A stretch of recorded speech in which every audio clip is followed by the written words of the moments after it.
All right, let's get this started. Welcome, everyone. Let me turn the music down a little bit and we will get going. Well, we did it. We made it to the first episode of Going Live. How are you doing this afternoon, Ducks? We are live. Hey, my good friend Nerding. I'm doing. How's yourself? Not too bad. We've got a couple folks in chat already. What's up, Game Lust? What's up, Orion Hawk? There was music. It must be super low. Well, I tried not to blast your ears off, and I succeeded. Game Lust Orion, how you guys doing today? Yeah. Hopefully, you can hear our voices. Okay. Well, great. While we Yeah. get tuned up. Good. Awesome. Glad to hear. Hopefully. Police says Game Lust. Yep. Yep. New voyage here, guys. Yes, sir. Maybe you like toy torture. I think you do. You keep showing up, so that must mean you do like torture. Turn ducks up. Okay, Turn me up. turn ducks up. Got All it. right, I'll let you do it. Yep. There we go. Hello, everybody. All Can you hear right. me good? Toit like a tiger. Game Yeah. Lust. Okay, we turned Oh, him. yeah. I've got him maxed on my end. Better? Okay. Okay. Awesome. I can also turn up a little bit. There we go. Cool. I can turn you down on my end. That's the beauty of this setup. Nice. Right on. Okay, let me just get over here. Too much. I'll go back down. Okay. There we go. Too much. First time, we'll get it dialed in. That's for sure. Yeah. Cool. Nice. Cool. There we go. Awesome. Well, Very cool. we'll do a quick intro. So this series that Ducks and I are going to be putting on will be reoccurring, talking about the stuff that goes into, pulling off a successful stream. I've known Ducks for 6 or 7 months now. We've worked together really well, and we kind of decided to collab on a something that'll bring the community value. So we got our heads together, put some cool stuff together for you guys. So really excited to see how this goes. Again, there might be some hitches and kinks to work out, but we'll get through it. That's what we're here for. Yeah, absolutely. This is like Nerding said. I'm just going to echo that. We've known each other a long time on the platform, pretty much from when I started. I was a couple months in when I met him, and this project just makes sense. It's a good opportunity to talk about tech and all the things that we've learned while going through this amazing journey that is Twitch. And well, I'm hoping it's useful. Awesome. Cool. Hey, welcome in, T. So what we're going to do is we're going to give you guys a little bit of background about ourselves before we jump into all this stuff, just so you know where we're coming from. To know that we're not just two schmoes off the side of the road. We do have some street cred, some credit in what we're doing. So I'll give you guys a quick rundown of me, both professional and game wise. I've got 2 degrees. I've got 1 degree in marketing, 1 degree in another degree in information systems and technology. I spent the last 8 years working for a small IT firm here in Utah.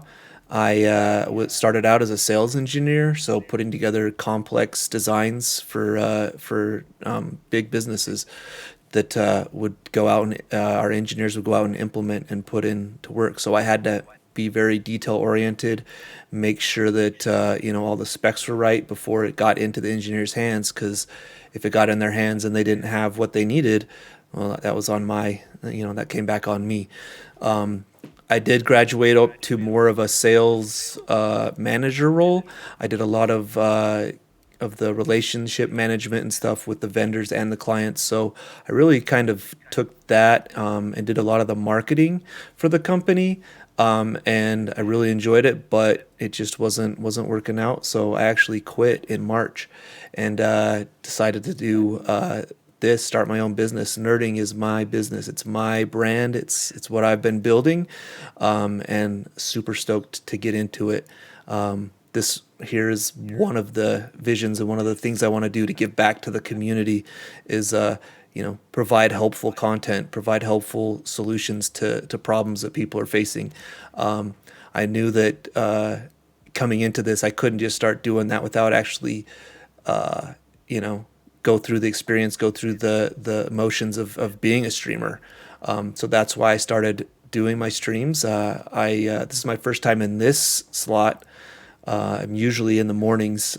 This is usually when Duck streams, and it works out best for him. So that's why we're here this afternoon with you guys. Yeah, I'm picky, guys. This is my fault. Again, you've got to have a you've got your regular life and you got your stream life until stream life becomes regular life. And I think that's one of the things that the Ducks and I are both trying to do is make this a full-time career, whether it's on camera or behind camera. This is something we both really are passionate about and want to be a part of. So we're excited to be sharing that journey, kind of on the same path. Duck's got a head start on me, and I just jumped right in, and it's been an awesome experience. Really quick, the as far as gaming goes, my first system was a regular NES. Started out with regular Mario, and graduated from that. The first time I even saw a system was a friend in a friend's basement. They were playing the original Legend of Zelda, and I was like so intrigued, and I even wrote a blog about that first experience. But I was just hooked, and I had to have one. My brother's in the chat, Orion Hawk, is calling us schmucks. But I remember vividly going to get the Nintendo, and he got a set of Lincoln Logs. So I think I got the better of that deal. Oh yeah, you got the deal there. So yeah, so graduated from that, Super Nintendo for Christmas. Started getting, as soon as PCs were reasonable and something that you could pick up at the store, I started getting into PCs. Oh hey, Farrell. And just it's been, I'm 40 years old. I've been a gamer for 36 of those years, 30 35, 36 of those years. So a lot of history, lots of stuff. These days I'm playing throwback stuff and all the way up to the new releases. So Yeah. you'll see quite a variety on my channel. And yeah, that's just a quick introduction to my name's Scott, by the way. Not I know everyone calls me nerding, but you guys can call me Scott as well. Oh, I'm an old fart. Nice. So really chill guy. If you guys have seen some of the streams I've done, and the rage pretty much just is me putting the controller down and taking three deep breaths. So not a super hype man, just kind of chill. Cool. I just prefer Scott, not Scotty. No Scooter. Scott, if you don't No mind. Scooter. Yeah, let's keep it to Scott. Yeah. So you guys are welcome to call me Scott. Nerding. I'll answer to nerding. Scotty B. Yeah, that was my nickname in college. I was Scotty B in college, but Okay, bless it. These guys are just full of names for you, man. just burning me. All right, so I'll hand it over to Ducks to do to give us some of his Yeah. background. Yeah, and I'll mute myself so you guys don't hear me breathing. Thanks, man. Hey, everybody, Ducks. Professionally, I'll start with the professional background. I've been in the corporate America business world for the last about 15 years, doing everything from business to business sales to IT. Currently, most recently in the last few years, I've been heavily involved in like software UI design. I've got my name on a patent out there for some software that we use in the industry. A lot of data analysis, really heavy digging into industry data and making sense out of that, developing trends, looking at distribution, things like that. And then a lot of multimedia and marketing. So I got a lot of experience on video editing and image editing and what it takes to brand a company, how to come up with a tagline, things like that. All of that kind of fell under my professional experience. It's been a long journey. The company I started at, it was, I started on the floor. I was handling the customer service calls, and just through basic, programming and things like that, they took more and more interest in my technology side, and I just evolved in the company that way. And I still do that. It's my 9 to 5, so that's why I stream in the evenings. I can't get on much earlier than I am right now, just because I do have that job. Hello, Sabine. Hey, How are Sabine. you? Yep. Hello, Wasn't hello. trying to jump in there and interrupt you. You're on a roll there. I wanted to make sure. No problem at all. Cool. But the far more interesting part of this and the more relatable to streaming part of this is going to be the creative side. So that took place way back. I was about 14, 15. I was working a summer job in a cornfield. I was detasseling corn. You just pick the tops off corn. And I did that for like 2 months every year in the summer. But that got me my first guitar. So music was my first creative love, you could say, right? So first hitting that string and realizing that I could create my own songs and tie these together and make something myself, that really ignited that creative passion within me. And from there, I went to audio, like music production, audio production, things like that, setting up basic live shows for like the band I was in, things like that. But from there, not audio, but like photo editing, image manipulation, stuff like that, video editing evolved from there. And even picked up a little game design and programming. Those of you who have been around my channel may have seen the prototype that I put together. So streaming is really the perfect outlet for me to kind of bring all this together. And that's kind of what got me started, was the idea that I could bring all these skills together and make something cool. Not only that, but where I'm at, it's not exactly a high density gamer area.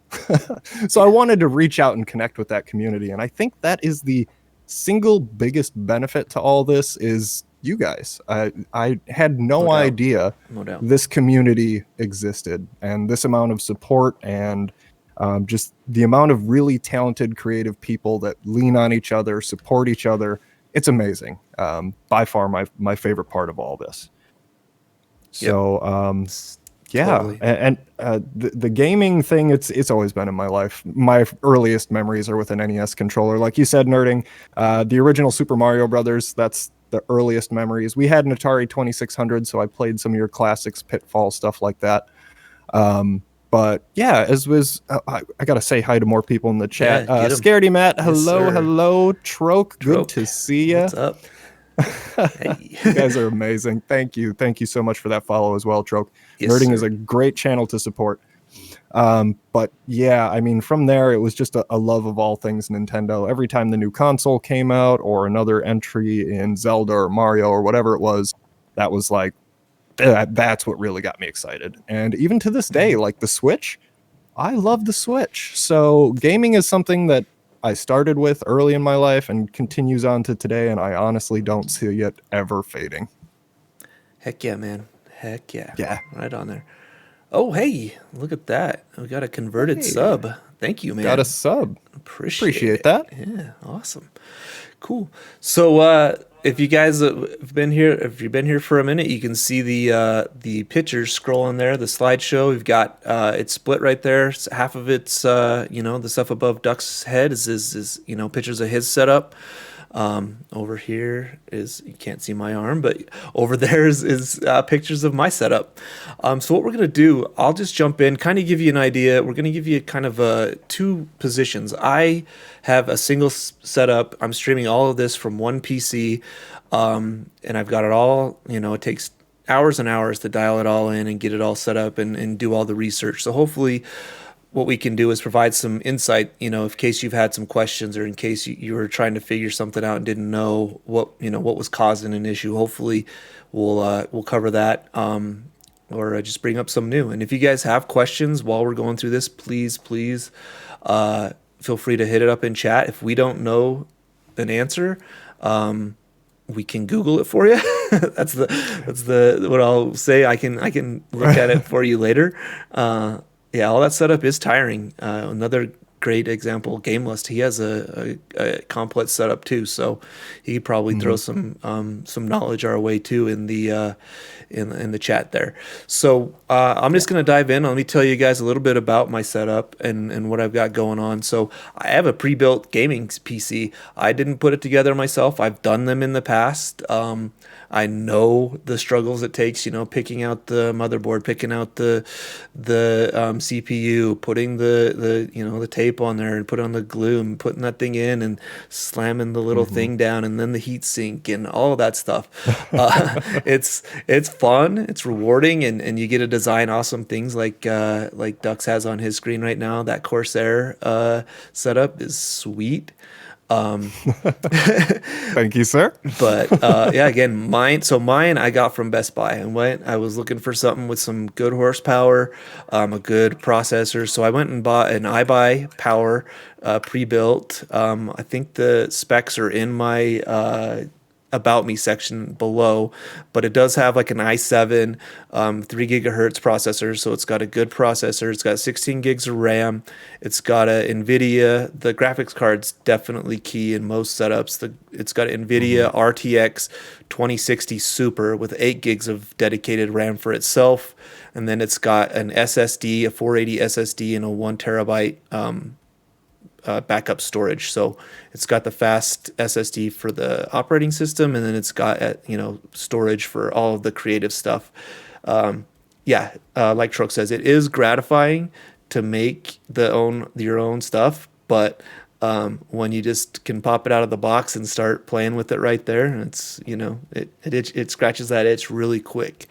Um, Yeah, there is something magical about seeing that Windows desktop on a brand new PC for the first time. To be able to skip some of that setup stuff and just get right to it. yeah, I hear you, yeah, man. There's an yeah. appeal there. Yeah, it doesn't last very long. Then the struggles start. Yep, exactly. Then you Yeah. gotta install. You gotta install. You gotta make sure you got all of the connections to the front of the monitor or the front of the thing for the power, for the reset, for the all the USB stuff. It's again, it's a struggle, but it is rewarding. Those Um, little pins, I yeah. just want to say, Oh those my little pins, God. when our motherboard manufacturer is going to standardize this thing, like it is the most irritating part of building any PC is that front panel and the Yep. connectors to it, Oh yeah. because like the LED indicator, for some reason, they split the positive and negative. So you've got Yeah. some connectors that are put together, some that are split. And Yeah. it's like, wow, I wish we could just standardize that. hmm I'm with you. Just one plug that just plugs right in, on the top of there. Right. Updating the Yeah. BIOS is a pain. Yep, you got it. So, again, I've done it in the past, but I wasn't about to do it again when I was getting back into this. I hadn't owned a gaming PC in quite a while. I had some laptops and consoles and stuff, but when I was seriously getting back into this, I just like, okay, I want something that I can just put in and then get going because I want to get going fast. I do have a second laptop that I started on, but I just really wasn't feeling it as far as like gaming and stuff like that, and then connecting it to other monitors. I do have a Acer Nitro 15-inch gaming PC. It does have an i5 in it. It's got 8 gigs of RAM. It's got another Mhm. NVIDIA. It's only a GTX, and it's got a 258 SSD. I use that mostly for monitoring my stream. I don't broadcast or transfer any of the audio or anything like that to it. I just have it set up so that I don't have any of the graphics running on my main PC. One of the things that can kill your broadcast is having your CPU pegged or having too many resources open and stuff like that. So big anything you can do to minimize the strain on your CPU and your GPU, the better. You're gonna have a way better experience there. Let me just catch up on chat. Anything that I missed there, Ducks? Yeah. So Matt, Scaredy Matt gave us an interesting question that I So don't think we can answer because it's just it's a reality of streaming. yeah. Why is it that tech issues pop up half an hour before a stream? Oh, yeah. It's the same reason that when you're having a tech issue and then you call the IT people, as soon as the IT people come over, look at it, it fixes itself. The computers Yep. know. The computers are just listening to you, and they want to feel like they have some control in your life, and that's what they're doing. Yep. Yep. And in those cases when stuff starts going wrong, like this happens all the time, Yep. right? Anybody out there who streams knows that when you're setting up, oftentimes it's within that 30-minute window that something goes wrong. Your audio's off, your camera's not working, whatever it is. And yeah, game lust. That's exactly the fix there Yep. is if restarting OBS doesn't help, restart your computer. Yep. There may be some driver conflict or Mhm. any number of things. There could be another piece of software like, okay, so we have MS Teams and Discord going. Those applications will try to steal the camera and the microphone from each other, and it's best sometimes to just restart your computer.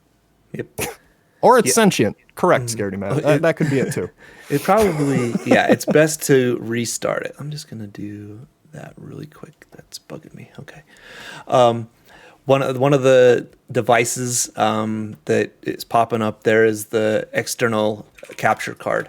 I'll talk about that in a minute, but that thing seems to always have a problem with audio, and you have to unplug it and plug it back in. There's no, it's Mm-hmm. just that's it. Just has to reset sometimes. So um, let me just go through some of the other accessories that I use. I'm using a Logitech C9 220 or 220 Pro webcam. I have that external capture card for the consoles that I stream from. I have a PlayStation 4 and a Switch.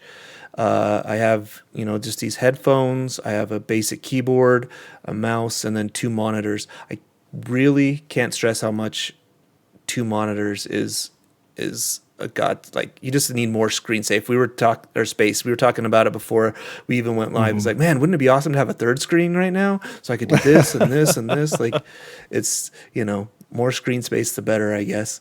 So yeah, those are the items that all go into just putting on a simple thing. I'm off the bed. Hey, Sabine, thanks so much for showing up. Curlsberger just got a new monitor Yeah. today when I was talking to him. A Thanks 4K for hanging out monitor. with us, Sabine. Appreciate it. And hello, Curls. Yeah, 4K monitor. Oh, Nice. I'm a little jealous. I'm still rocking 1080p's. I do have a smaller, like 4K TV. I just don't know where I'm gonna put it in my current setup. But that is something I would love to do, is to get some 4K screen space in here. Yep. Yep. Cool. I just got a couple more notes just to talk about, some of the struggles of streaming from a single PC. I kind of covered most of those. Most of them is going to be resource management. Let me see if I can pop this up here really quick. These are all the resources and stuff that I have going on my PC right now. So we've got Discord, Elgato, Google. I don't know. I thought I closed Google, so I don't know why it's still taking up, quite a bit of Google memory. never We got stops. right, Teams. I'm trying to click on that screen, but I'll click over here. So again, these are good things to monitor and know what's going on when you're streaming. And the more things you can close, keep the basics open. You're gonna have to have OBS. You're gonna have to have something to monitor the game that you're. I'm not even playing a game right now, so the game can be really taxing on there. Yeah, Google Hmm. is the ultimate lurker. So Yeah, trope, totally. so yeah, I mean, even with this, I mean, we're at 50%, utilization on the CPU, and the GPU is not working too hard because, again, we're not running any, extreme graphics through here, but Hmm. it can get up there when you're playing the games. Let's see, I did right here. Oh, so the encoder that you use, I think Dux might talk about the encoder a bit too, but NVIDIA has a really great software encoder that comes on their GPUs, and that's the one that most people recommend using. So, I highly Hmm. recommend using their H264 encoder. You can also dial down the output. I know we all want to have crystal clear output to the stream, but uh, Twitch actually like limits the amount of bandwidth and stuff and output that you can do. So Hmm. I've turned mine down to I didn't write down what it was, but it's not 1980 by 1080. It's a lower resolution than that. It looks Hmm. fine. I'd have to dig in there, but it's definitely not 1080p right now. It still looks good, especially with some of the older games. It works just fine. And again, I already mentioned two monitors for screwing around with stuff over here while you still got your game and stuff. If you're playing on a single PC setup is crucial. So yep. See, so yeah, you do it. 1280 by 720. I think mine's like 16 something. It's kind of a weird number. You had to like it's not a preset. I like manually had to type it in. So, Yeah, it looks like you're running like 1600 by 900. yep, there you go. See? Cool. So yeah, those are again just some of the things that go into a single PC setup. Some of the helpful resources that I like to use to see how my stream's going to come out is Twitch Inspector. That's just inspector.twitch.tv. That one you can actually start up a stream and not actually be broadcasting a stream, so no one would know that you were going live, like that you were live or anything. It just shows the stats and how good your connection is, how good your frame rate will be, and all that stuff. So, it's inspector.twitch.tv. That one's a really good resource to use. And they actually, before you start going, I keep saying going live, but that's our tagline. Before you hit live streamer on the stream manager, they actually have information on how to test your stream before you do it. So highly recommend that if you're just getting started or if you're having issues with drop frames or lag or anything like that. The only other thing I can recommend is all this stuff that I've got, the overlays and everything. They're built on in Stream Elements. So when Stream Elements and the overlays come to the stream, they're just a web source. It's a web browser, so it's one source. It's not multiple things. I already have multiple sources, for the camera, for Ducks, for me, for all of the other stuff. But one less thing, is it just again keeps that CPU usage down and the GPU down. And then if all else fails, Google. If you have an issue, Google it. Or I know I've had a couple of you guys actually reach out to me and ask questions about my overlay or some that I have running to help. And I'm always down to try to help. If you guys do have any questions after this or whatever, hit me up on Twitter. I think we all know each other. So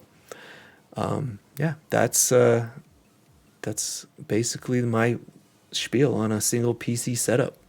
Hopefully it was helpful. Yeah, that's awesome. The resource management, I'm gonna back you up on that. That's even with a two PC setup, resource management is huge. Moving things to Stream Elements where you can is great because it is web based. Streamlabs chatbot is great. It has a lot of functionality, but then you have a standalone app running in addition to everything else that's on your streaming PC. And if you're on a one PC setup, you might run into some resource constraints with that. I just put that link in chat there for everybody, the inspector.twitch.tv, just in case anybody needed it. Yeah, I learned something today. I didn't know about that. Yeah. That's great. Yeah. And I don't know if we've covered it or maybe it's just common sense, but your method of connection to the internet is important as well when you're streaming. A wired connection is always going to be far more stable than Wi-Fi. You can have the most updated Wi-Fi standard out there. You're still likely going to drop some frames over a wired connection. So I would highly recommend plugging right into your modem or your router. But yeah, let's dig into some two PC setup stuff. So I am going to cover my setup in a little bit, but I kind of wanted to talk about the PCs that I built first and kind of some recommendations for the type of work that we do. So let me first bring over my streaming PC. Just get that opened up. That would be this guy here. Okay, let me make sure that I'm sharing that real quick. All right. Yeah. Boom. There we go. All right, awesome. So this is my streaming PC. There's an i7 4790K in here. It's an older i7, but it's still a hyper-threaded quad-core CPU, which is what I recommend. You're looking at 4 cores, preferably with that hyper-threading. So what that means is you'll have 8 processing threads. That gives you plenty of headroom for any crazy stuff you want to do with OBS. 16 gigabytes of RAM in here, and then it's all, of course, running off an SSD. The GPU is going to be a GTX 970. To run that encoder mostly. There's not a whole lot of games on here. This was a gaming PC at one point, but I built a new one, which I'll show you. And so this one turned into strictly a streaming PC, and that graphics card is a little overkill for the NVENC, which is their encoder, their software encoder, which uses your GPU then. And that's what I would recommend in a dual PC setup. You definitely still want to get that NVENC encoder going. You can use the CPU encoder, but if you have other applications running and things like that, you just have to keep in mind the amount of available resources and available threads, which the resource monitor that Nerding brought up is a perfect way to keep an eye on that. So that's what the streaming PC looks like. Let me bring over the gaming PC. This one is a little more beefy. All right, so this is what we're rocking for games. This is going to be running off of an AMD Ryzen R7 2700 CPU. We have 32 gigabytes of RAM and an RTX 2080. So basically anything I throw at this PC in 4K, it can handle it, and I just use that strictly for games. So what this looks like then in a 2PC setup, let me just bring over this document here. All right, so a 2PC setup is really not that complicated. The only challenge you're going to have is bringing in the audio. You can monitor audio off of your capture card, but then you're monitoring your system audio, and you may get some echoes, and it's a pretty big mess. Now, you can get something like Voice Meter. They have a lot of software mixers out there that are free, but I would exercise caution. I've installed Voice Meter when I was just starting to avoid getting a mixer. And it messed up my audio drivers so bad I ended up just reinstalling Windows. There were so many issues with my computer after Voice Meter. So if you're going to use Voice Meter, just keep that in mind. But what I'll do is I'll actually split the audio just from the headphone jack of the gaming PC, run that over to the mixer, run my mic into the mixer, and then run that back over to the streaming PC. Now, depending on the kind of mixer you get, is important as well. So what I use is a Behringer Xenix Q802 USB. A USB connection is going to be really important. You really don't want to be running hardwire audio cables to like an input jack on your PC, unless you've got like a good like audio card with an external interface, something that's easy to plug things in and out of, and you're going to get a good signal on. But the problem with these USB mixers, the cheaper ones, is you can't monitor the streaming PC's audio and everything that's going into the mixer at the same time. You have to switch between the two. So you can see where that creates a problem. There is a workaround though, because I do use one of these cheaper mixers. So I actually run an audio out from the speaker out on the streaming PC back into the mixer, and then just monitor everything through the headphone out on the mixer. So that way, all sources are brought into the mixer. You have physical control over all the levels right in front of you. That's how I set it up and how I would recommend it if this is the route you're going to go. There is a simplified version of this, though, and I'm going to talk about this little mic right here. This is a Samson G-Track Pro, and the reason why, let me first check chat real quick. Pretty lights. Yeah. I do like to customize them a little bit. Yeah, Game Lust, it had nothing to do with it being called Voice Meter Banana, but I should have seen that as a warning sign. It was called, wait, it literally was called Banana? I thought he was just... Nope. That's actually, there's multiple versions of Voice Meter depending on how many channels you want. One of them is called Banana, and it just further fuels my hate for that. No wonder it didn't work on your setup, man. Yeah, it was doomed from the start. Yeah. But this microphone is special because it does have an extra input on it. So it's got a 1/4-inch jack input that you can run an additional audio source from. And then on the front of the mic, you can see here, there's actually 3 separate knobs. So you can control your microphone volume, your input volume from that secondary source, and the volume that goes to your headphones all independently.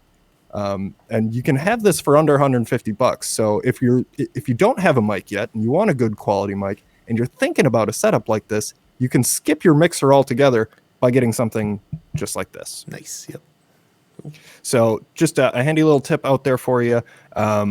Yeah, this mic is a good way to, if you don't already have a mic, I would recommend this. If you're looking to bring in external sources like a console or another PC. Speaking of consoles, let's talk about that, because things get a little more complicated when you bring consoles into the mix, right? Really quick, Game Lust asked, is the mic, is it a condenser or is it USB? It's USB. which is super helpful because it's its own sound card. So when you open this when you open up OBS or even in Windows, it just says your input is Samson G-Track Pro and your output is the same, or you can mix them up. Cool. What I will say as a word of caution, though, and this goes for any audio sources, is make sure that your bit rate matches between your output and your recording source. So out of the box, for whatever reason, the recording source on this was set to studio quality, while the playback bit rate was set for DVD quality. So there was a slight difference in bit rate, and what that did was every time I recorded or broadcasted, it would make my voice sound lower. Because the bit rate was lower, it was trying to adjust the speed of what it was getting to compensate for that. So I sounded like I had a really low voice, even though I was speaking normally. I need to change mine to deeper voice. There you go. Yeah. Yeah, just change up that bit rate. But it can also cause other problems. It can crash your software. Your audio can go out altogether. I've had it emit a really, really high like buzzing noise because of that issue. So it's just something you want to check for any microphone you're using. Just make sure the input and output are the same bit rate. I know that's really dry and boring, but again, really important. It is something that people run into. I had an issue with it, so I'm trying to save you the headache. Yeah. So let's talk about consoles. Ladies do love the lower voices game. Oh, yeah.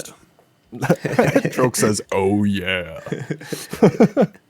So let's talk about the consoles a little bit. I wanted to talk about retro consoles because a modern console, bringing it in on a 2 PC setup or where you have a dedicated streaming PC, you're not streaming directly from that console.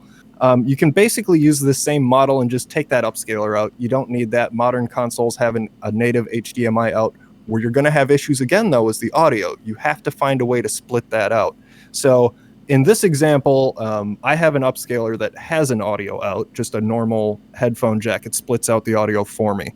But you can also buy really cheap HDMI switches on Amazon. You know, we're talking $20-$30. That's what I even have, if you are, if you're just running one source, it doesn't matter. You just leave it selected to that source, but then you have your audio out. You can run that cable to your mixer, your microphone, your PC, however you're monitoring your audio. But with a retro console, you definitely do want to grab yourself an upscaler. Be careful on those. What you want to do is check reviews. You don't have to buy a crazy expensive one. You're going to get good quality if you do that. But for around $50 to $75, if you read reviews, you can get one, but you want to make sure there's a low input delay. So what is the processing time of this upscaler? Anytime it starts going above 10 milliseconds or so, it's going to give you noticeable input lag. In other words, when you press left or right on the controller, it's going to take a little bit for the character to respond, and you don't want that, especially if you're doing like first-person shooters and stuff like that. It's going to feel like you're playing in mud. So just keep an eye on that input delay for your upscaler. But so that's a basic. The upscaler will then, like I said, split out your audio so you can run it to the mixer, and then split the video to HDMI, making it usable for modern capture cards. You don't have to get crazy ones that do RCA and stuff like that. Cool. Yeah. All right. So let's get into something a little more complex. Now, I don't expect this to be, all of this to be applicable for everyone, but I did want to walk through my setup. Some of you have seen my streams. We do everything from retro to cooking. We've got multiple camera angles. We've got, I'm getting up and away from the mic sometimes. So there's a lot that goes into that. So you can see all my sources on the left. All of this is hooked up all the time. So all I have to do is push 2 buttons and I can get to anything in this list. So the gaming PC, the arcade, modern consoles, and then the upscaler all still run to that HDMI switch. But because I have multiple retro consoles, I do recommend an AV switch in there. So that way you're not plugging in and unplugging RCA cables. That's a nightmare. Just get a switch. A lot of them handle 4 to 8 channels, and that should cover just about any, collection of consoles that you could want to cover.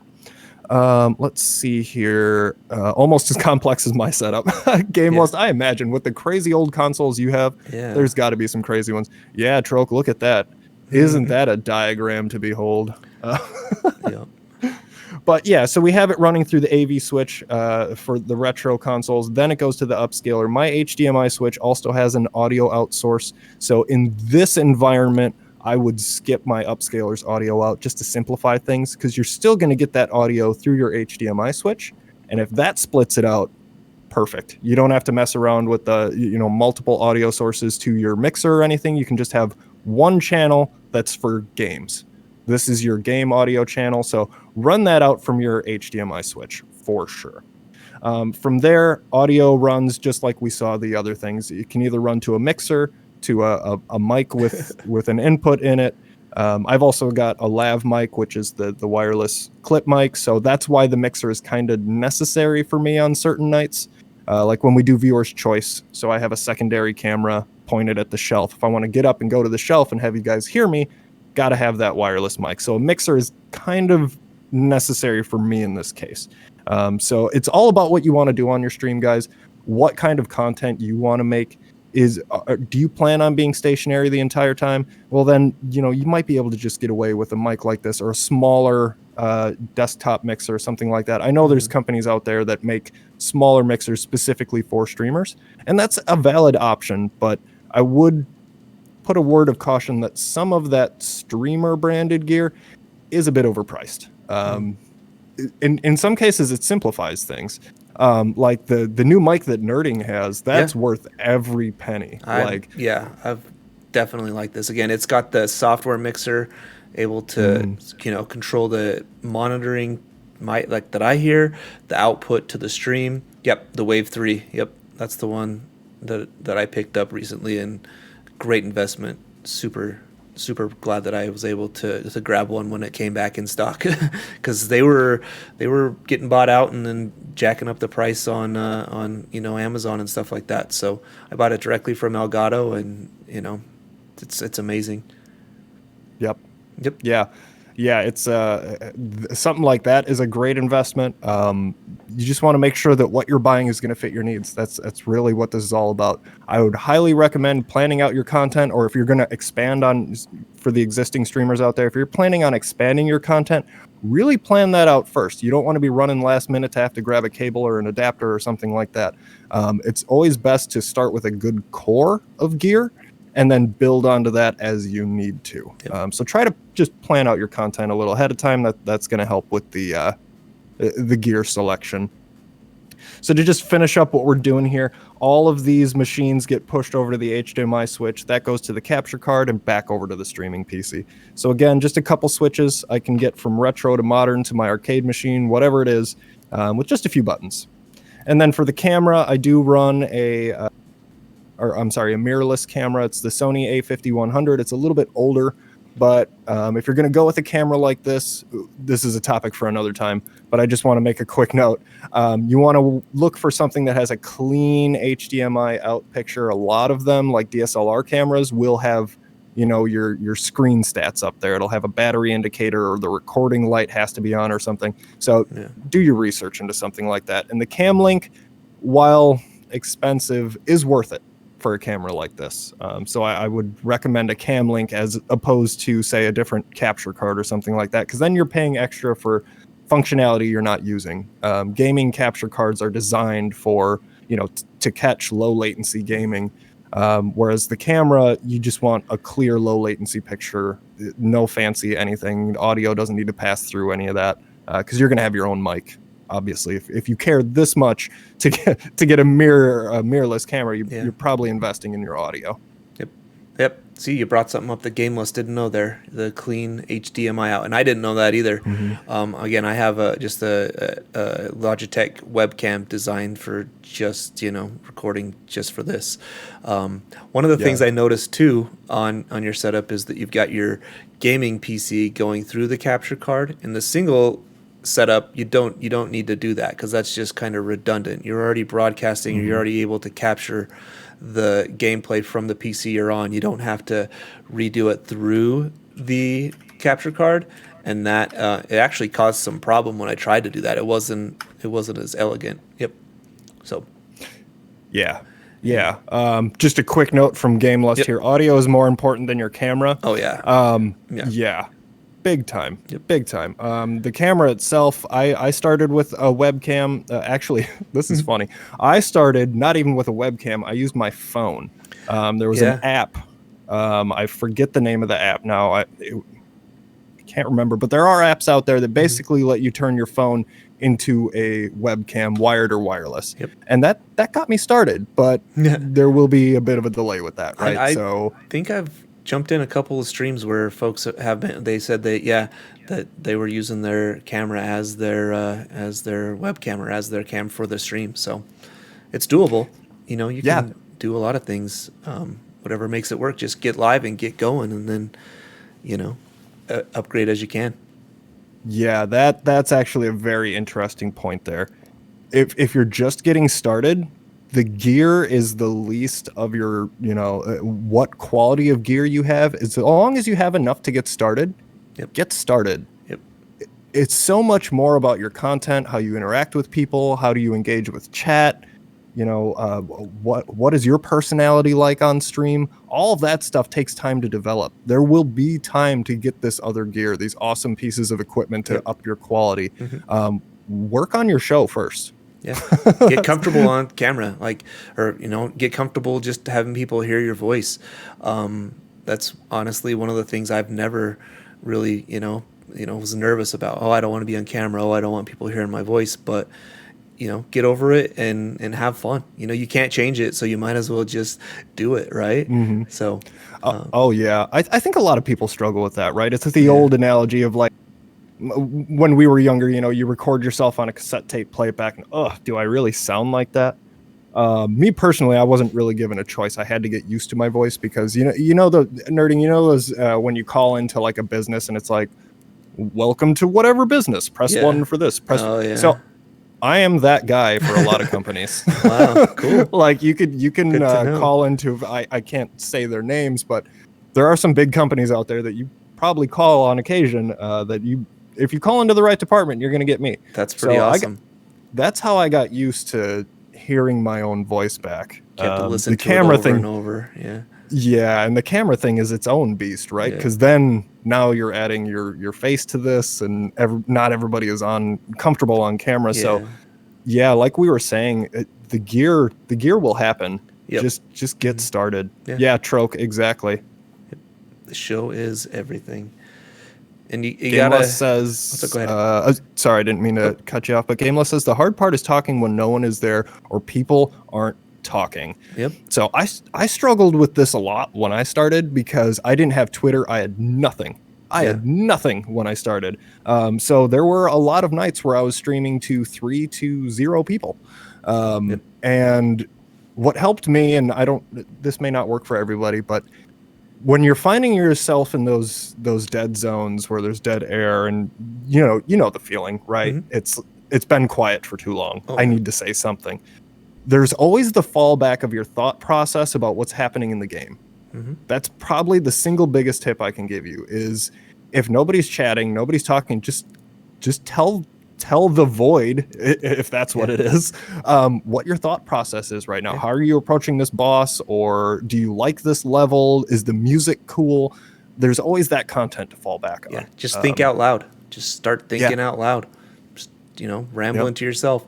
The back to what I was saying, get comfortable doing that, and then it eventually just like all the other stuff kind of bleeds away, and it's just you and the game and the chat having, the chat just adds that extra element to the game that you're playing, which is pretty fun. It's like playing games with the buds.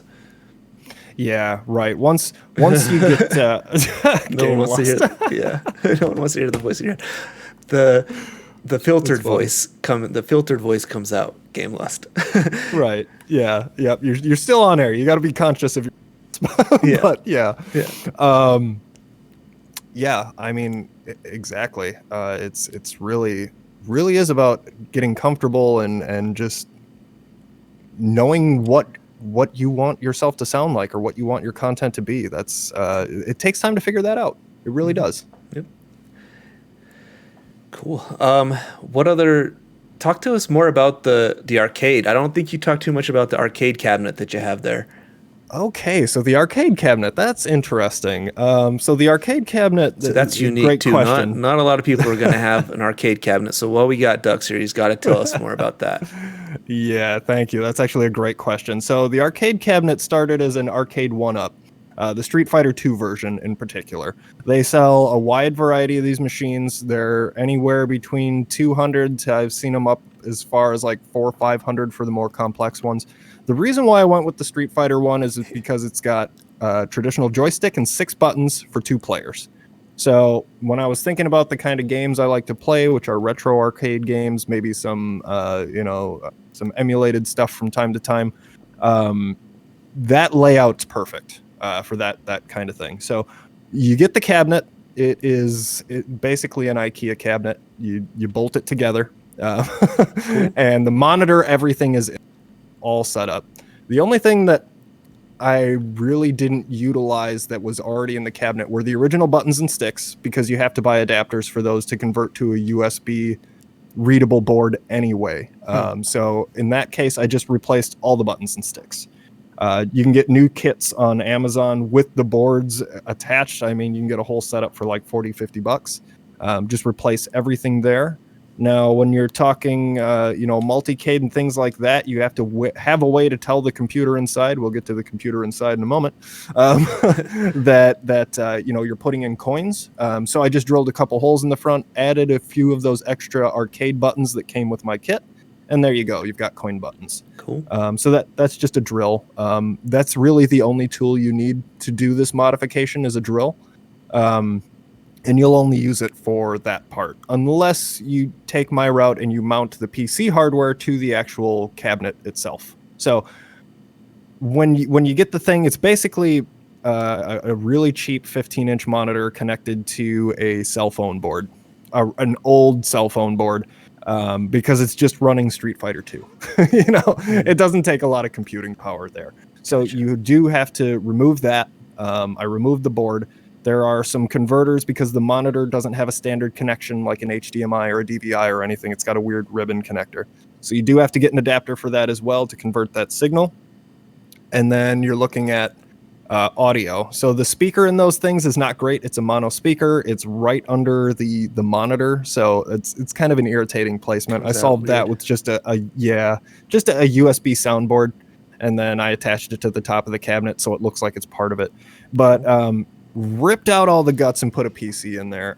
It's nothing fancy, but the screen resolution is 1280 by 960, I believe.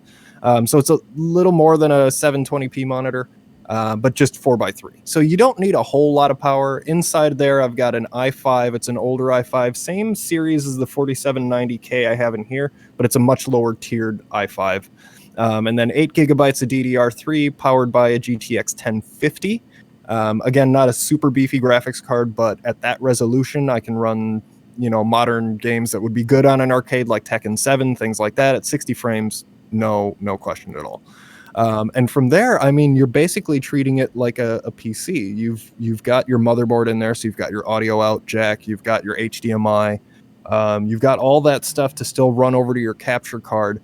Really, the challenge with doing arcade night or an arcade stream is figuring out the rest of the setup. Where do I put my camera? What's a good angle for that? How do I get my mic over there? I've used both a USB mic on an arm. I have a boom arm for this thing. It has wheels. I can get it in here, out of here whenever I need. But I've also done the lapel mic for that. If your mic setup is too cumbersome, that's again that lapel mic, and you can get those for under $100 on Amazon. Ones that sound decent. It's really, again, dependent on what type of stuff you want to do. Like Gamelist, I know you like to do like shelf talks and things like that. Yeah. With a lav mic, you can get up and still be talking while you're grabbing things off the shelf or whatever it is. So, yeah, I would recommend that if you're going to be up and away from your seat or you're going to have multiple studios or stations. Cool. Thanks for letting us know more about that. That's awesome. Yeah. Like I said, I love building PCs. It's something I've done for over 20 years at this point. I started as a teenager, like building and customizing PCs. The first one I worked on was our Pentium 2. Wow. Yeah, way back when. Trying to get Duke Nukem 3D to work, man. Oh yeah, you gotta have Duke Nukem 3D. Dang. Yeah. See, I boost the gain on my mixer so that I can pick up audio from a more distant range. That's smart. Yep. you gotta again make the tools that you have work for sure. Yeah, yeah, and your setup too. Like I'm lucky enough to have a boom arm. I do like the mic. You'll notice as I move my mic away, like my voice gets a little more tinny and a little more like mid-range sounding. That's why I keep this so close, guys, because when I bring it in like this, it gets a lot, you get that radio tone, it's a lot warmer. It's not for everybody, but again, it's all about your setup. So if you got to have your mic over here, yeah, boost that gain, man. Yep. You'll get more of that low end, like you can hear on Nerding's microphone. He obviously got his gain set correctly, so he's getting a warmer tone, even though his mic isn't right there. Yeah, I've got it, a little bit right there. But before, I mean, I was just doing it with the mic off of this, and it was, you couldn't push it all the way back. You had to have it so close to your face because you couldn't adjust that. Right. Yeah. Yeah. Headset mic is it'll do, right? Again, Yeah. when you're getting started, you make do with what you have, but down the line, I can't recommend an external microphone more, because as was brought up earlier, audio is so important. Yeah. So important having good audio, clean audio. Your mic sounds good. Your game volume isn't up too high. There's a clear separation there. That's all important, and it's all stuff that changes from stream to stream. You're going to be adjusting that. Yeah. Just about every time you go live. Yeah, It's when we just something started you gotta here, get used to. someone's like, "Hey, turn ducks up," so I have to know exactly where to go to just turn you up and leave everything else the same. So, yep. What's Gameless got to say here? Let's see. So use RTX hack for the mic to eliminate the extra stuff. Yep. Mm-hmm. Yep. Yeah. So there is RTX processing for sound. I have seen that. I don't know if they've released the RTX for green screening yet. Yeah. But I heard they were doing something with that. Something interesting to check out. What I don't have it here. I downloaded the software from NVIDIA the other day. I haven't messed around with it too much, but it does have the green screen dropout, and it has the sound stuff. You can even do like it could just blur the background. It doesn't have to do the green screen, or you can drop something in behind you. So yeah. Curious to see how well that performs as opposed to a traditional green screen, because it seems like this is, it's the green screen is and those whatever I do, it cuts it out. I don't know if RTX. Well, maybe. I mean, how much do we pay for these RTX cards? It should be pretty darn. Yeah, which you want the new 3000 one? Oh, yeah.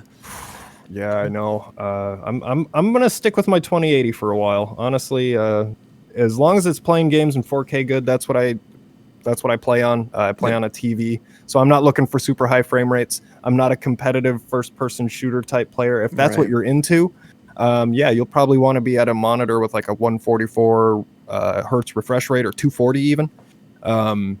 The higher refresh rate you can get, the better, in which case you could use a card like that at 1080p and still have it make sense. But if you're using a 1080p 60 hertz monitor, really doesn't make sense to go to a 3070 or a 3080 at this point, or even a 2070 or a 2080, because your monitor is going to be the bottleneck there. Right. Your GPU is going to be capable of far more.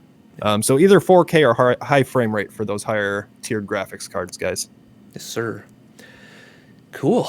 Well, we burned an hour, and it was a good talk. Yeah. Anybody else have any other questions out there, or want to comment on their setup or something that they ran into? We planned on an hour. We would, we're happy to go for, as long as anybody wants to chat. But Absolutely. Twitch test, I have not used it. I used the inspector for a minute. What's the difference with Twitch test? Yeah, I used the inspector.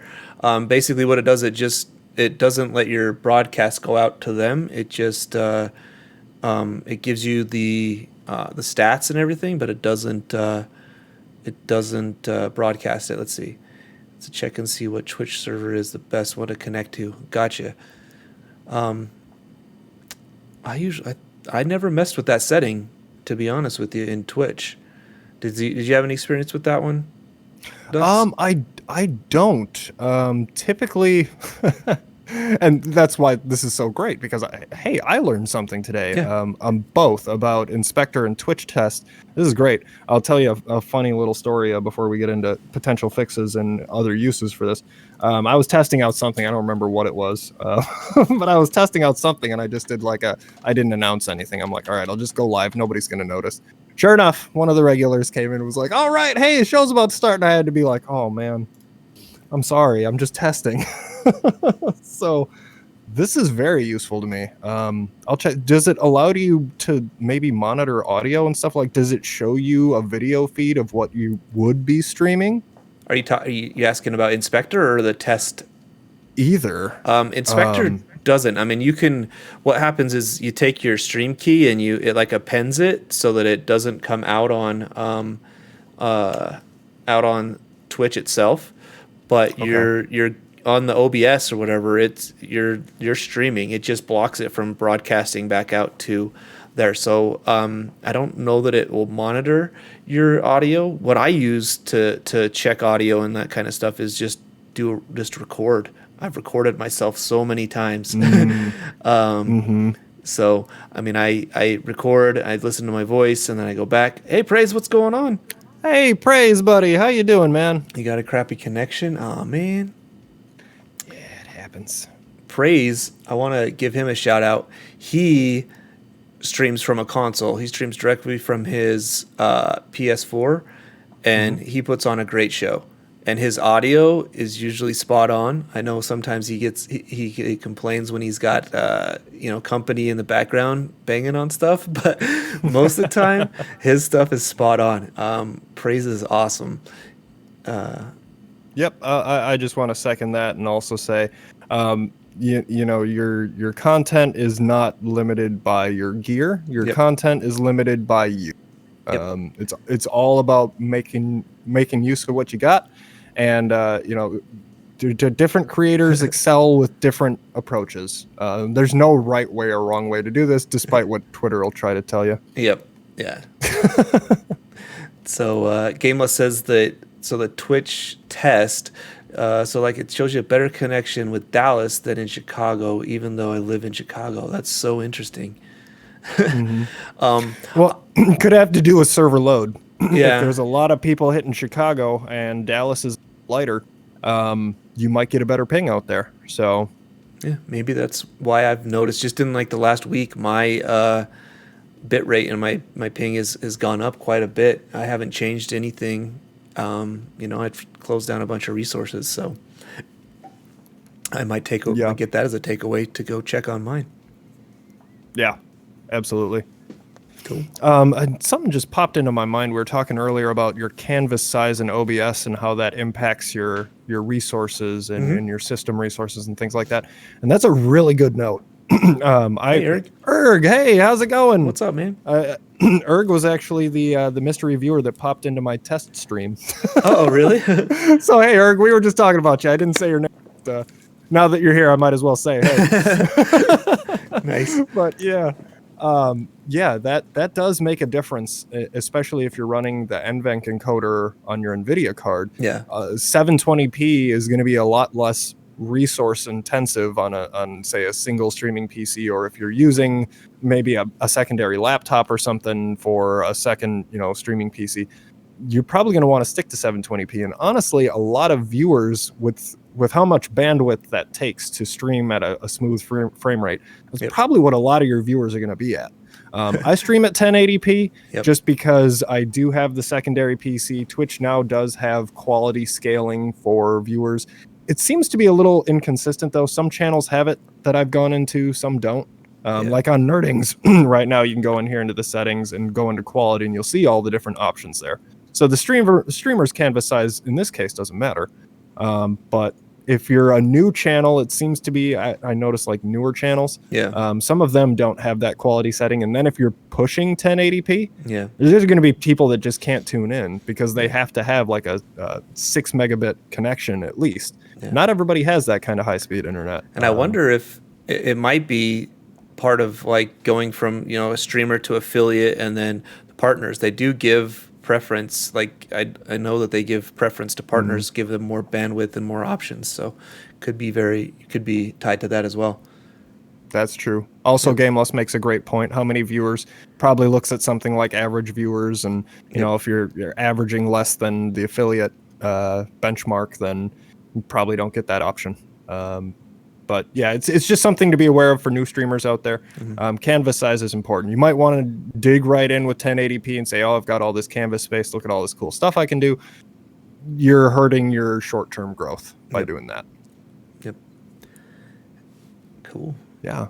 Yeah, awesome. So are there any other questions from the chat? We're kind of at the Q&A portion. So if you've run into any issues with connection types, adapters, how do I get from this console to a stream, any of that type of stuff, fire away. I'll tell you. Happy to tackle any questions. I'll tell you guys a story while we're waiting for questions to come in. So when I was trying to stream from my laptop, I wanted a keyboard and mouse separate from the keyboard on the laptop because, typing on a keyboard or, I'm just used to using keyboard and mouse that was separate. So, Right. and I was trying to do a 2 laptop setup. So I'd have the gaming laptop, and I'd have the second laptop is the one I was monitoring from. Well, I didn't want to have to switch keyboard, plug the keyboard into one and the other, and I didn't want to have to type on one or the other. So I got a KVM switch for that, so that I could and then you could have a hotkey to switch between that. That did not work because of the input lag that the KVM switch put on with the keyboard, and it for some reason couldn't handle, because when you're playing with keyboard and mouse, you're just holding down W, you're holding down D or whatever, and you're pressing the same keys over and over and over again. It just did not work. I would not recommend trying to do a 2 laptop setup. Gaming from a laptop is doable, but it puts its own challenges in. So that's why I went with the pre-built PC that I have now, and I'm very much happier for it.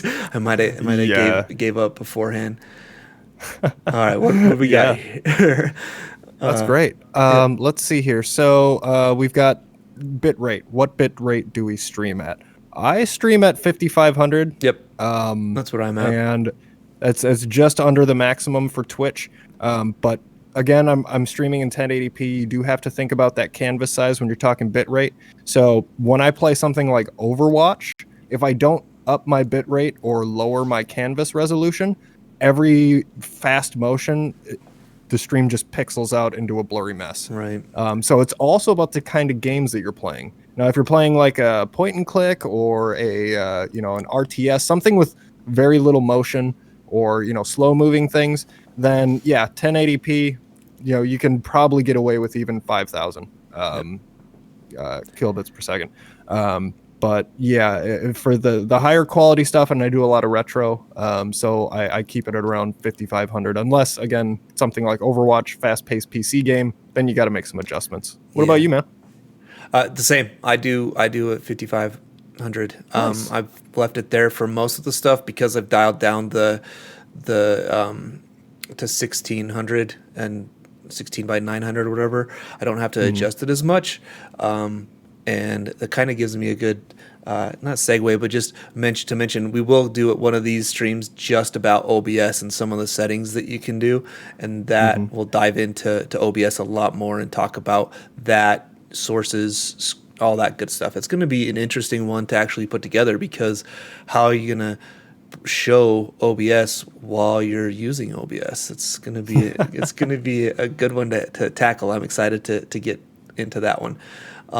As far as bitrate goes, that's where I've gone. I've kind of just landed on that one. And again, I've been having issues with it recently, but not anything that's like over the top. It's just a little bit here and there. The Gameless was mentioning looking at your CPU usage and stuff on OBS itself and seeing that box go from green to red back to green. I watch that all the time and watch the drop frames and stuff. All of the like the frames per second, all that stuff is really low. It's just the network data for some reason is what's getting me lately. So I've got to tweak that. Yeah. I do want to take a look at Ergoman's question here. How to Yep. hook up OBS and Elgato. So are you talking about how to get the capture card to register in OBS, or is there a specific piece of Elgato software that you're talking about? Let's see. It shows your bit rate down there too, doesn't it? Yes. Yeah, it Yes. shows your bit rate. It shows your frames per second. It shows you what version you're on, how long you've been live, dropped Mhm. frames, that kind of stuff. Yep. Okay. Yeah. So, yeah, that. Okay. So how do we get an Uh-oh. Elgato card You just pulled up in OBS? you So just I do have OBS available here. Let me find a scene that doesn't look like this. you just messed up your camera opening that or whatever. Oh, Yep. geez. There you Okay, I'm go. sorry, guys. Hold on. Let me close that out. Yeah, I'm sorry. Here, I'll fix this quick. Yep. So there you go, guys. That's exactly what we were talking about earlier. Um, that can definitely cause issues. I'm just getting that fixed here. So OBS and this will definitely cause issues. Just need to turn this off real quick. I'll be right back, guys. Don't worry about this. It's just your typical stream stuff. Yeah, I forgot about that. So that's an interesting note. I know some people have asked like how I do collabs and stuff like that. Discord is part of that. And again, if you have two things, let me just don't switch. All right, am I You're frozen back? now. I'm frozen now. Oh, that's lovely. Let's see if I can get you back here. Wonder why that is. Here, let me just try. I'm going to turn off my camera and turn it. There There you we go. go. Yep, let me That should be just better. fix it on All my right. end now. Boom. Look at that. You got to be able to fix Yeah, stuff you on the gotta be fly able as well. Yeah, you got to be able to fix stuff on the fly. That's for sure. But yeah, guys. So to answer your question, Erg, sorry we got into that. But you can add it as a video capture device. So when you go into OBS under sources, there will be an add button, and then you'll get a whole bunch of options there. The video capture device is what you're looking for. So this brings up an interesting point, though. When we do that OBS show, I will have to disable my camera for any setups that I show, but I'll kind of still talk about where the camera goes and how to set that up and things like that. We might have to. What are those new like emojis that talk when you're not on camera or whatever? Like everyone's raving about. I'm sorry, what was that? Like the new like characters that they put up. Like Crit uses one kind of like the burger, but like people are using like the anime Okay. ones or whatever. Like Pokimane Yeah. was one that people are getting really upset about. We could put some of those up, and it's so we're not on camera. Yeah, that might work. Yeah, so that's a software called FaceRig. For you Okay. guys out there that want to look into something like that, I know not everybody's comfortable having their face on camera. I mean, I got this thing in front of me, and not because I'm I'm all super out worried there, about it yeah. or anything, but yeah, and I get that. So FaceRig is a good option for those who don't necessarily want to show their face, or maybe it's not even that you're nervous about showing your face. You just want to retain some anonymity out there in the world. FaceRig is a great option for that. You just got to make sure that your lighting's good, because then it depends on what your webcam can see. It's going to try to identify your eyes, nose, mouth, and keep track of that. So if your lighting is bad, well, and that goes if you have a camera too, lighting is important. Just making sure that you're well lit, because that can even affect the frame rate that your camera gets. If there's not enough light, your camera is going to be working extra hard to compensate, and that'll drop you down to 30 frames per second as opposed to a nice 60 like this. And you kind of want your motion on your camera to match your game speed. Otherwise, you're looking at two different frame rates. It can be a little distracting. Yep. Cool. Yeah, one of the let's see here. things, again, exactly what he said. You add a source, you make sure that it's plugged in and it recognizes that it's a capture. I make sure mine says video capture HD 60S. A lot of the times when you unplug it and plug it back in, you have to go in and flip those. There's like a little, you just have to double click it and then select it and then select back to it, and it works. Whenever I'm streaming from a console, I mean, like I said, it's either the sound's not lining up correctly, or or the picture's not looking exactly right.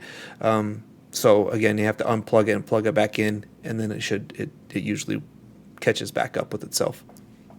Yep, and that's something that'll happen on PC too, guys. So if you're switching between games on stream, which is something, so I do viewers choice on the channel. Some of you are familiar with it. When you're switching games on a PC, they will oftentimes launch in a different resolution than the one previous, especially if you haven't started it before. So you may be playing a game in 1080p. You go to launch a new game. It, for whatever reason, defaults to 640 by 480 or something like that. Your capture card's going to freak out. I can almost guarantee it. Sometimes it's okay. Most of the time, it's going to just totally kill that capture. Simple fix in OBS. There's two-step process I go to with this. Go into OBS, right-click Properties, Disable, Re-enable. Most of the time that fixes it. If that doesn't fix it, go over to the USB, unplug it, plug it back in, wait about 5 seconds, then do that again. Disable, re-enable, that always fixes it. So if you're messing around with launching different games, or even if you just get bored midstream and all right, let's switch over to some Fortnite or whatever you're playing, just keep that in mind. I know it's real easy to get panicked. I panicked the first time it happened to me. Yeah. So in those moments, it's important to just stay calm, run through your troubleshooting list. Everything's going to be okay. Your people aren't going to run away. They'll give you a couple minutes. Just stay calm, run through that list. Yep. Game lust. And that is a game lust. Hit the nail on the head, though, with retro consoles. Yep. Because retro consoles have weird resolutions, like the NES and the SNES. They even have slightly different resolutions, which can throw things off if you're switching between the consoles. So yeah, that's a great point, Game Lust. So I have a question. If Praise is still there, I've noticed when he's streaming, so he streams directly from a console. I've never done that. What are those preset overlays that he gets? Like, because it shrinks the screen down and puts it in, in an overlay for him. Is that something that he's using in, is he using OBS, or is it just something that comes right with the console when you do a stream like that? I'm curious about that. Again, I've never streamed from a console. Yeah, I haven't either, but from what I understand, that's kind of all built into like the PS4 or the Xbox. Okay. I'd be curious to know what the there's no OBS, but I'd be curious to know like what chat options and things like that are available. As far as placement and size, and you can't change your overlay. Okay, gotcha. That explains it. So it's just tied to whatever game you're playing, which is cool. I mean, that helps, and again, it gets you started right away. You don't have to think about it. It's one less thing to worry about. So it's nice. Right, and it also boils down to space. I mean, not everybody has space for a mixer and a couple monitors and a couple PCs and all this stuff. Again, I can't stress enough that it's more about you and your content than it is about your equipment and the setup. Like we wanted to do this to make sure that whatever it is that you do want to accomplish out there, you may have an idea that you just don't know how to execute on. So that's another goal of going live, is to be able to help the community be able to execute on these ideas that you have, and you just may not know how to accomplish. Right. So that's another thing you guys can bring up in the chat. If you have an idea like, hey, this is something I want to do, how would I go about that? We'll do our best to help you with that. And as Nerding said before, if there's questions after the show, you can hit either of us up on Twitter through the DMs, and we're always happy to help. Always happy to help, for sure. Yeah, and exactly. I mean, I've pieced my stuff together. I didn't just go out and buy, $5,000 worth of stuff and put it up. It's just buying one piece at a time, adding a new mic. I got the idea from Ducks. I wanted to get a better stand, get the mic closer to my face. So I went to the Guitar Center. So I went and got a $30 mic, and it wasn't working quite the way I wanted because it doesn't have a swivel on it. So I have it like coming straight out. So it looks kind of funny, but I'm going to make it work for right now until I can get something different. I can hang in one from the ceiling or something. Yeah. Like I was saying before, I started with a phone and the most basic of capture cards. It was a really old, it was like a Hopag something or other. It was like an AVR2 or something. You can probably go find it. But it was atrocious. Like it was a 720, it wasn't even 720p. It was like 720i at 60 frames max capture. Gotcha. It was bad, but I wanted to get started. And, over the last 8 months or whatever, now the diagram that you see is it just takes time to build that up. Yep. Yeah. And you'll add things that you want as you go in order priority. You're gonna have those ideas. Yep. This is what I want to do next. That's where your priority list is going to come from. I can't tell you, Nerding can't tell you what's the thing that you should buy next, unless you have a specific scenario for us and want some advice. Yep. But otherwise, that's going to be determined on what you're looking to do out there on Twitch. Yep. Game Luster, we will have a show on audio and other content creation. I don't know if they'll be the same show, but we definitely will do one on audio and creating content. So I think he's talking about the chatbot functionality where I can trigger GIFs with audio. Yeah, I'm gonna have to take your lead on that for sure. I've disabled most of mine. I tried to get them set up and they just get out of hand. So yeah, you guys need to when we do that show, grab some. Yep. That's gonna be an interesting one to tackle. But absolutely. When we get into OBS, we'll probably be talking more about adding sources and things like that in OBS. But I imagine we'll have like a follow-up, chatbot customization kind of follow-up show for that, because I know there's a lot of interest. And thank you, Gameless, for that compliment. Yes, sir. Cool. Awesome. Anybody else? Anything else going on? We've shared some good stuff and appreciate you guys chiming in there for sure. Yeah. This is it's our first episode doing this. I had a lot of fun doing this. I could talk about tech and computers and customization all day. More info on how to use that mixer. So are you talking about the software mixer or the physical mixer? There's garbage on YouTube for tutorials. The physical mixer. I had to run to a lot of forums and things like that to figure out. First of all, I bought the mixer without knowing that you couldn't monitor the streaming PC's audio and everything going into the mixer at the same time. So that information wasn't available. And then after I figured that out, I had to hit a lot of forums and things to try and figure it out. And eventually I had to come up with my own solution, which was just loop the audio back through and then monitor through the headphone jack out. But I will be happy to cover physical mixers in our audio episode for sure. That'd be good. I'll talk about the simple one that I've got set up. But audio is definitely, like you said, audio is one of the most important things. So we definitely want to dedicate a whole show just to audio. Right, and whether your audio gear is simplistic or complex, it's always a challenge. Yep. I would say it's the most challenging thing about streaming is probably getting your audio right. Dude, troubleshooting audio is just a pain most of the time. It's so frustrating. So brutal. I know. And you think you have everything set and then way too loud. You're peaking. Yep, exactly. You need a better voice? You're going to have to get a voice coach. I think a voice coach will help. Actually, the Elgato Stream Deck does come with a voice modulator. That's one of the things I haven't played with it yet. But I've heard people do like vocoder with it, so it's like auto-tune their voice as they talk. Nice. But you can do some pretty crazy stuff with that. I don't know if you have to have the Stream Deck for it to work. Yeah. But I know Elgato does make something for that. Yeah. Cool. You're gonna get a sponsorship from Corsair, and I'll get one from Elgato. I'll have Elgato everywhere. There we go. I can send you PC part samples. You can send me streaming gear samples. We'll make it work. Awesome. Cool. All right. Let's see. Stream Deck or Go XLR. Hey, what's up, Brian? So the Go XLR, that was what I was thinking for mixers, but the Stream Deck, they actually have it's a software type voice modulator. But it basically, you can then set your keys on your Stream Deck to enable certain voice mods. But the Go XLR is a really good option if you don't have a mixer and you're looking for something similar with just one or two channels. Look into the Go XLR. They're expensive, but again, it's designed for streaming, so it's a lot more streamlined as opposed to, say, like a 4-track like I have here, a more traditional mixer. There's a little more tinkering you got to do with that. Right. So wait, did you say you have a Stream Deck? Yes, I do have a Stream Deck. Game Lust. I do have a game, or I'm sorry, a Stream Deck. It's the standard size one. It's not the XL.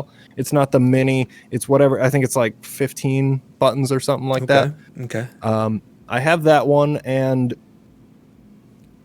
I would say it's useful, not essential. Not essential. Yeah. Useful, not essential. So it's nice to have to switch between scenes and things like that. Yeah. But if you have your keyboard and mouse right there and OBS is up, I mean, it takes a whopping half an extra second to just move your mouse Right. and click the scene. Or you can, you can get you can hotkey the scenes to do. I was even messing Yep. around with the voice commands there for a sec on one Right, stream. yeah, that was cool. Yeah, I need to get back into that. It might work better with. I haven't tried it with this new mic. It was kind of it wouldn't get it on the first try sometimes. So I might have to get back into that and check that one out. Yeah, I'd be interested to see what you can evolve on that, because that was cool. Basically, a phrase would trigger a scene change, and that's awesome. Part of my professional life is speech analytics, so I could kind of see how that was working. But Yeah. I'd be interested to see more. Yeah, it was for a free sure. software too, so it didn't cost me anything. That was pretty awesome. And yes, Gameless, you can use your phone as a Stream Deck. If you use Streamlabs OBS, which I don't recommend. I'm sorry, guys. I don't. But they have their own remote. I believe OBS has a remote too. I haven't played with it too much. But yeah, your phone can definitely be a remote, or your tablet, or whatever it is. Just one before I get to Ryan's. The one on the phone is like a paid subscription, though. You do have to pay a subscription. I've looked into it. Oh. You can pay like a year, or you can pay monthly, but it is a subscription. Yeah, not a fan of that. Oh. But I thought Stream Deck might have an app too. I'd have to confirm, but I thought there was something there with that. Gotcha. Yeah, I did actually mess around with that voice command, and basically all it does is you just hotkey the voice recognition to a key, so it presses a button for you. But I did do it in a game so that I could control the action in one of the games that I was playing, which is pretty fun. Okay. Yep. Yeah. Yeah, mobile is sub. Yep.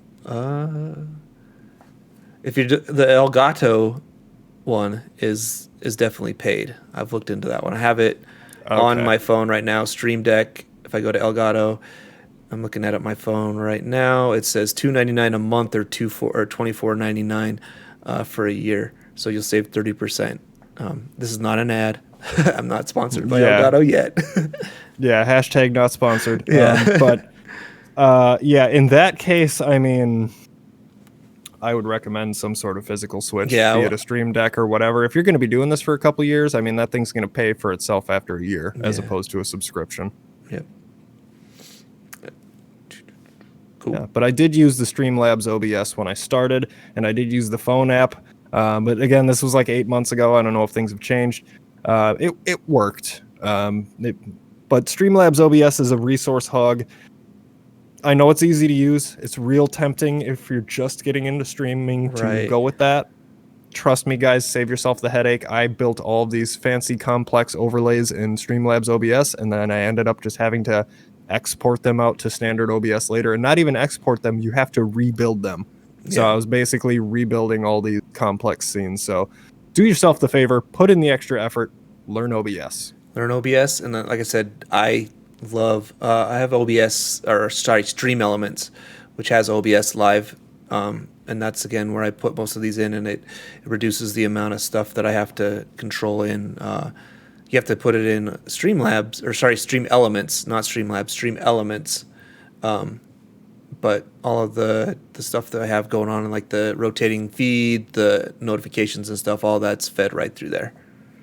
Yep. And that's the way to go. Mm-hmm. I do use Streamlabs chatbot, but only for what Gameless mentioned earlier, which was the fun script to do GIFs and sounds. If I can find a way to offload that to Stream Elements, I most definitely will be moving everything over there. But I've already moved my stats over to Stream Elements. It just looks better. It's easier. Yep. Yeah. Cool. Awesome. Well, should we take this show and raid somebody? I think that's the next step. Wait, figure it out. Hurry. I think we're ready for the raid, my friend. Awesome. Who do you have on? Or let's see. Streaming from your Let's PC, I was see. able to set up a basic bot Who in Stream Elements right from the browser, and it's helpful. Awesome. Okay, let Yeah, me. I said neither of us have experience with that praise with doing right from the console. So again, you put on a great show. Oh, thank you so much, Farrell. Appreciate that. Farrell, thank you so much for the support. We really appreciate Yeah. that. That's awesome. Very cool. Again, we'll. Yeah, we're just getting started. This was just basics today. Yep. We're gonna be doing a deep dive into some more complex things, guys. So if there's anything you've seen on either of our streams that you're curious about, how did you do this? Again, we are happy to knowledge share. That's what this is all about. Yep. Empowering you to be able to act on your own ideas, I think is the biggest goal probably for both of us out of this. Absolutely. So any questions you have, just let us know, and that helps us because then we can plan for future shows and give you the content that you want. Yes, yes, yes. And cheers to the weekend. Or appreciate it. I see a couple of people. Let's see, reading Rambo's on. Strange Little Tart. She's playing Fall Guys. Trelk is playing, or sorry, Chinese Hulk is playing Hollow Knight. Anybody on your list that I don't know that would be fun? I see Sanity's online. I don't think he's actually streaming though. Let me just Gotcha. pull up a window here because for whatever reason the list on my phone, it never shows me like who's online. It just shows me my friends. Okay, so Nerding's online, Tart's How do you online. play games like Home Improvement on stream and not give up on streaming altogether? Steely Resolve game lust. There you go. You got to be dedicated to your craft, man, to get through. You Home gotta Improvement. be, Oh yeah. my god. You gotta be dedicated to put on a good show. You gotta give the people what they want. Yeah, I say we give the raid to Tart. She's great. Yeah, she's you guys are awesome. gonna like Strange Little Tart. Okay, let me bump this over here. Raid. You see my mouse moving, but you can't see what I'm doing. That's awesome. And while we're getting the raid set up, guys, I just want to thank everybody that came out to see this first show today, to chat with us. We hope it was informative, entertaining in the very least. We're going to be doing this regularly, so keep an eye out for the next scheduled show. Yep. We will be talking OBS next time and setup, so should be a good one for your streamers out there. Yep. Appreciate you guys. We will see you guys out there on the Twitters. Later. See you next time, guys. All right.